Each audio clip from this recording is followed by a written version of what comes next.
એમ છો વિદ્યાર્થી મિત્રો? પાઠશાળા મિત્રના આજના વિડીયોમાં આપણે છઠ્ઠા ધોરણના ગુજરાતી વિષયમાં ત્રીજો પાઠ છે ચોમાસામાં સૃષ્ટિ સૌંદર્ય.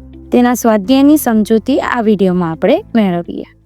પ્રશ્ન 1 છે વાતચીત, જેમાં પહેલો છે આ નિબંધ સાંભળવામાં તમને ક્યારે મજા આવી? આંખો બંધ રાખીને સાંભળીએ તો શું ફરક પડે?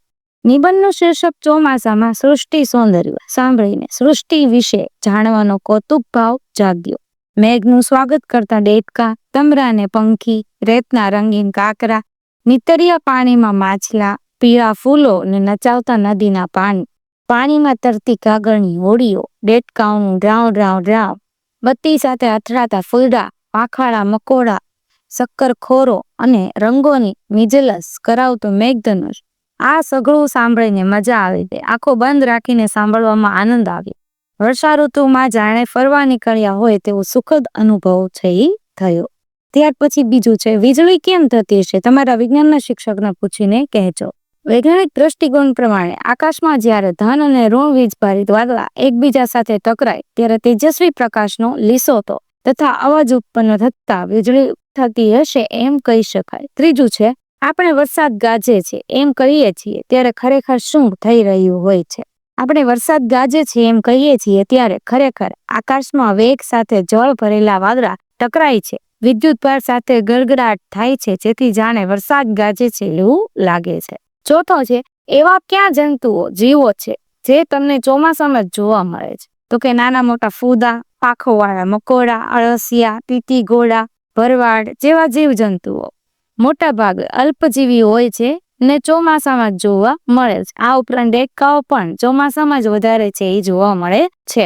પાંચમો છે તમે પૂર આવ્યું હોય તે સમયની નદી કે પછી ધોધ પરથી પડતું પાણી જોયું છે? જો જોયું હોય તો તમારો તે અનુભવ બધાને કહો. તો કે હા, પહાડની ઊંચાઈથી પડતો પ્રચંડ અવાજ સાથેનો ધોધ મેં જોયો છે. અમે સહપરિવાર પ્રવાસે ગયા હતા ત્યારે કર્ણાટક રાજ્યમાં આવેલા છોગનો ધોધ જોયો હતો. આ ઉપરાંત જ્યારે અન્ય રાજ્યોમાં પૂર આવે ત્યારે તેના દૃશ્ય ટીવી પર સમાચારમાં જોયા છે. કુદરતના રૌદ્ર સ્વરૂપના દ્રશ્ય ડરાવી મૂકી દેવા હોય છે. ત્યાર પછી છઠ્ઠો પ્રશ્ન છે જાની વાલી પીનારા. કહો કે મેઘધનુષમાં ક્યાં રંગો હોય છે? મેઘધનુષમાં જાંબલી, નીલો, વાદળી, લીલો, પીળો, નારંગી અને લાલ એમ 7 રંગ હોય છે. 7મો પ્રશ્ન છે ચોમાસામાં વાદળના આકાર કેવા જોવા મળે છે? અલગ અલગ આકારના 5 વાદળ ચિત્રો. ચોમાસામાં વાદળ છે એ રૂના મોટા ઉડતા પૂમડા જેવા લાગે છે. એના આકારમાં ઘણીવાર પ્રાણીઓનો આકાર જોવા મળે છે. કેટલીક વાર આપણી અપેક્ષા પ્રમાણેના આકાર દેખાય છે. ભૂખ્યા હોય ત્યારે કેટલીક વાર જલેબી કે માલપુઆ જેવો આકાર પણ દેખાય છે. વરસાદ પડે ત્યારે તમને કઈ જગ્યાએ જવું ગમે છે? કેમ?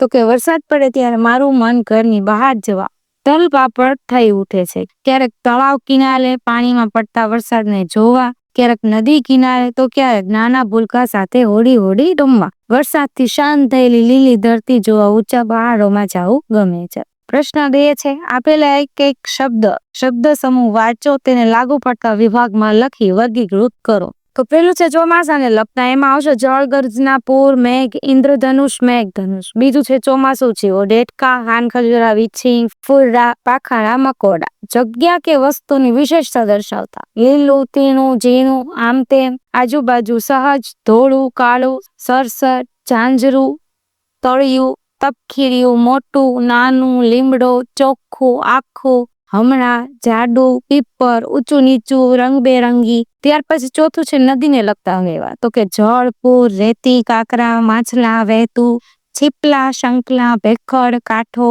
તણાવું. પાંચમું છે પક્ષીઓને લગતા હોય તેવા, શક્કરખોરો, મોર, ઈચ્છા, કાગડો અને માળો. છઠ્ઠું છે ક્રિયાની વિશેષતા દર્શાવતા, વારંવાર, મધ ચૂસવું, નાચવું, વહેવું, કરડવું, નિત્ય. ત્યાર પછી છે શબ્દ અને તેના અર્થ વાંચો. અર્થના આધારે વિકલ્પમાં આપેલા વાક્યમાંથી જે વાક્ય સાચા હોય તેની સામે ખરાની નિશાની કરો. પેલું છે તરવરિયા એટલે કે ચંચળ, ચપ્પળ અને અધીરા. તો એમાં બીજા અને ત્રીજામાં ખરાની નિશાની આવશે. ત્યાર પછી બીજું છે વેગ એટલે કે ઝડપ. તો એ ત્રણેયમાં છે એ ખરાની નિશાની આવશે. ત્રીજું છે નાજુક એટલે કે કોમળ, મૃદુ. એમાં પેલું અને બીજામાં આવશે. ચોથું છે હર્ષ એટલે કે આનંદ. એમાં પણ પહેલામાં અને બીજામાં આવશે. પાંચમી છે સૌંદર્ય એટલે કે સુંદરતા, મનોહર. તો એમાં પહેલા અને ત્રીજામાં ખરાની નિશાની આવશે. ત્યાર પછી છે ચોથું, ગીજુભાઈને આવું કેમ લાગ્યું હશે? યોગ્ય વિકલ્પ પસંદ કરો. તો પેલું છે ઝાડ આખો દિવસ હલે છે, એમાં આવશે બી. બીજું છે ધરતીએ લીલી સાડી ધારણ કરી છે, એમાં પણ આવશે બી. ત્રીજું નદીના પાણી ફૂલોને નચાવે છે, એમાં પણ બી આવશે. ત્યાર પછી છે પાંચમો પ્રશ્ન, કૌંસમાંથી યોગ્ય વિકલ્પ પસંદ કરી ખાલી જગ્યા પૂરું. પેલું છે મેં દોડની હરીફાઈમાં ભાગ લીધો છે, હું ખાલી જગ્યા દોડીશ એટલે કે ઝડપથી દોડીશ. બીજું છે વરસાદ પડવાથી રસ્તાની માટી ચીકણી થઈ ગઈ છે, હું ખાલી જગ્યા ચાલી, તો કે સાચવીને ચાલીશ. ત્રીજું છે હાથમાં રંગ લાગી ગયો છે, હું હાથ ખાલી જગ્યા ધોઈશ એટલે કે ઘસી ઘસીને ધોઈશ. ચોથું છે મંજુલા ખૂબ આગળ પહોંચી ગઈ, તેને ઊભી રાખવા હું ખાલી જગ્યા બૂમ પાડીશ, મોટેથી બૂમ પાડીશ. પાંચમું છે મામીએ લાપસી રાંધી છે, હું ખાલી જગ્યા જમીશ ધરાઈને. છઠ્ઠું દાદાને હવે ખાલી જગ્યા સંભળાય છે એટલે તે ખાલી જગ્યા બોલે છે, તો કે ઓછું સંભળાય છે એટલે એ મોટેથી બોલે છે. સાતમું ગ્રાહક ગુસ્સે થઈને બોલતા હતા પણ વેપારીએ શાંતિથી જવાબ આપ્યો. આઠમામાં નાના છોકરા તો રમતા રમતા લડી પડે ને રડતા રડતા હસી પડી. ત્યાર પછી છે પ્રશ્ન નંબર 6, કૌંસમાંથી શબ્દ પસંદ કરી સરખામણી કરો. તો પેલું ઉદાહરણ આપેલું છે ખાલી જગ્યા જેવો ચાંદલો એટલે કે થાય દૂધ અને લાટવા જેવો ચાંદલો, તો એમાં પણ બીજામાં આવશે મોતી લખોટી ચકોર જેવી આ. ત્રીજું છે કુંભકર્ણ કૂતરા કાગડા જેવી નીંદર. ચોથું ઢીંગલા બિલાડીના બચ્ચા ગુલાબ જેવું બાળક. ચાંદો રાક્ષસ રાવણ જેવું મોઢું. નેપકી મસોતું ગાભા જેવો રૂમાલ. ત્યાર પછી છે પ્રશ્ન નંબર 7, રેખાંકિત શબ્દો ફકરામાં આડાઅવળા લખાઈ ગયા છે, તેમને યોગ્ય સ્થાને મૂકી ફકરો ફરીથી લખો. મેં તમને અહીં સુધારેલો ફકરો છે એ આપેલ છે, તે તમે લખી શકો છો. ત્યાર પછી છે પ્રશ્ન નંબર 9, ઉદાહરણ મુજબ યોગ્ય જોડ બનાવી વાક્ય લખો. એક આપણને ઉદાહરણ છે આપેલ છે, લાંબુ લચક ભાષણ સાંભળવાનો કંટાળો આવ્યો. હવે આપણે બીજું બનાવીએ, બિલાડી લંબચોરસ ટેબલ પર બેઠી છે. ત્રીજું છે મારો નવો ફોન ખોવાઈ ગયો. ચોથું મને શાક ફીકું લાગે છે ને દાળ તીખી લાગે છે. પાંચમું કવિતા હોશિયાર છોકરી છે. છઠ્ઠું છે મને ઠંડી ચા ભાવે નહીં. પ્રશ્ન નંબર 10 છે કૌંસમાં આપેલ ક્રિયા વિશેષણ વાપરી ખાલી જગ્યા પૂરો. પેલું છે દાંતમાં સડો ન થાય તે માટે હાર્દિક સવારે ઉઠ્યા પછી અને રાત્રે સૂતા પહેલા નિયમિત બ્રશ કરે છે. બીજું છે મિનલને નવી નવી વાનગીઓ શીખવવી ગમે છે, તે અવારનવાર જાત પાતની રસોઈ બનાવે છે. ત્રીજું છે મોટા ભાગે તો રેખા જ રશ્મિના ઘરે જાય, રશ્મિ તો રેખાના ઘરે કોઈક વાર જ જાય. ચોથું નાની રિસર્ચ હોય ત્યારે વિદ્યાર્થીઓ થોડી વાર રમે ને મોટી રિસર્ચમાં વધારે. પાંચમું સલીમના મામાનું ઘર નજીક છે, તે તો મામાને ત્યાં વારા ઘડીએ પહોંચી જાય.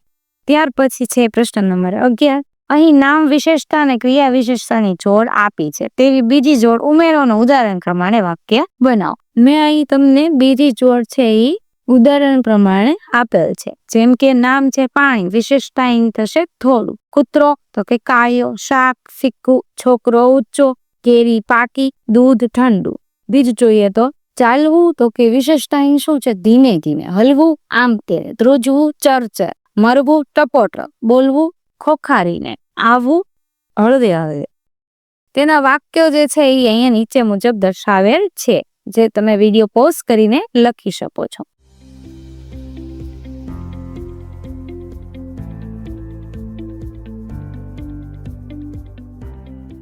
ત્યાર પછી છે પ્રશ્ન નંબર 12, જવાબ લખો. ત્યાર પછી છે પ્રશ્ન નંબર 1, નદીનું પાણી ચોખ્ખું હતું કે ગંદુ? તમને કેવી રીતે ખબર પડી? નદીનું પાણી ચોખ્ખું હતું. નદીના નીતરિયા પાણીમાં તરતા માછલા ચોખ્ખે ચોખ્ખા દેખાતા હતા. એમના શરીર, આંખ, મોં, નાક, પૂંછડી સ્પષ્ટ જોઈ શકાતા હતા. પાણી નિર્મળ હોય, કાચ જેવું પારદર્શક હોય તો જ માછલીની ગતિવિધિ સ્પષ્ટ જોઈ શકાય. બીજું છે બાવળનું ઝાડ હલતું હતું, કેમ ખબર પડી?